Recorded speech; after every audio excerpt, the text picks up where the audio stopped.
and that moment changed everything for me. I got a job at Nordstrom, rode my bike to work in the stockroom, and I paid for every single therapy session.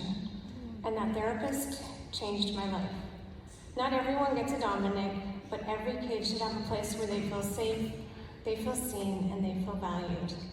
For me, that was therapy, and for so many kids in our community, that place is the Boys and Girls Club. 10 years ago, when I first moved to Washington, I wanted to find my people. So I showed up at an event like this, and I met Erica. And she said to me pretty quickly, "Hey, do you want to run an art group?" And I said, "Yeah, why not?"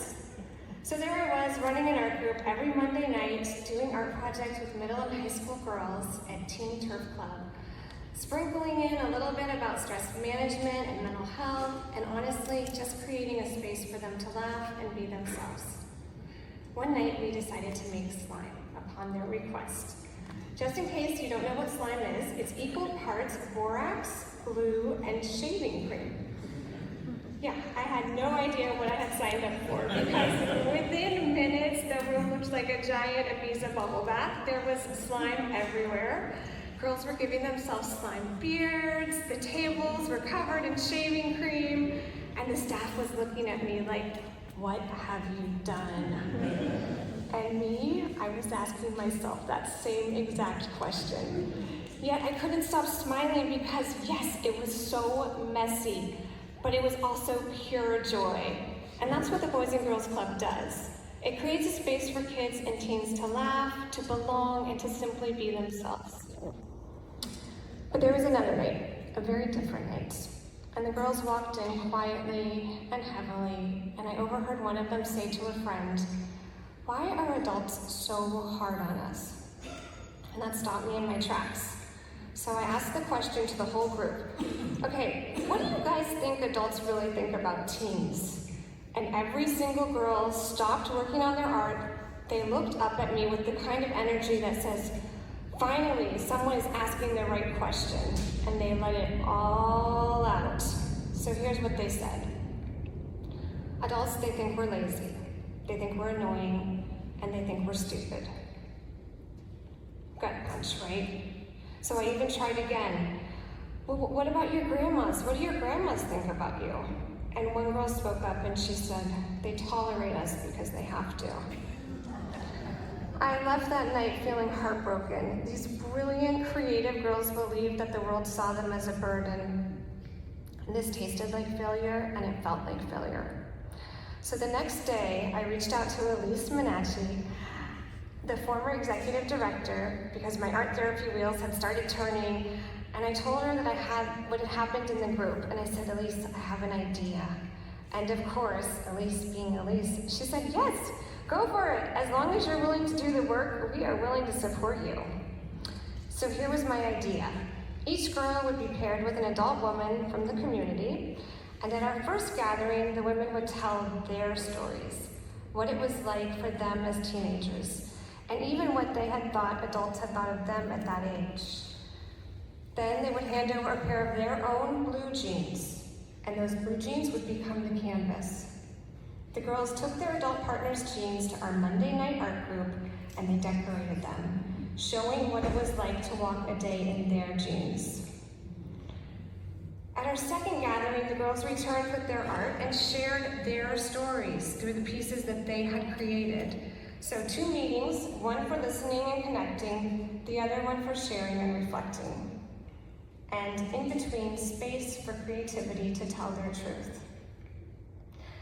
The connections that came out of those pairings, they were powerful. One woman, Carol, who had been a lawyer and later became a judge, walked in and a girl looked up at her and said, "You are so beautiful." And Carol, without missing a beat, said back, "So are you." Another woman, politician Alicia Topper, shared about struggling with her mom's addictions when she was a teen. And the girl that she was paired with said, "I can relate." And they both bonded over how sports had helped them get through. Running for Alicia and basketball for the girl. Both had found safety and support on their teams when home didn't feel safe. Another woman admitted that when she was growing up, she didn't always have food at home. And the girl she was paired with said one of the reasons she loved coming to the Boys and Girls Club was because she could count on a snack and a hot meal after school. And what struck me was this. Many of the women admitted that they too had once believed adults saw them the same way, as lazy, annoying, or stupid. But as adults sitting across from these girls, they could say something different. They could look them in the eyes and say, I remember what it was like, and I don't see you that way. I see you as creative, I see you as beautiful, and I see you as capable of anything you want. And these weren't surface level conversations, these were deep, real human connections. And the message was clear. You are not alone, you are worthy. When the girls presented their decorated jeans to their partners, something amazing happened. They realized their struggles weren't so different. Their stories overlapped. These girls weren't being told they were lazy or annoying. They were being listened to, they were being seen, and they were being valued. And that's what the Boys and Girls Club makes possible. It takes kids who think they're a burden and shows them that they're brilliant, creative, and they belong. And let's be real. Being a teenager has never, ever been easy, but today it's more complicated than ever. Kids are living with more pressure, more uncertainty, more anxiety than we could have imagined. They're watching debates about immigration that affect their families. They're worried about climate change and the future of our planet. They're navigating social media 24/7. They know that everything they say, do, or wear could be used against them for years. The weight is heavy. But the Boys and Girls Club, it's a steady anchor in all that chaos. As a therapist, I can tell you this: belonging and connection are protective factors for mental health.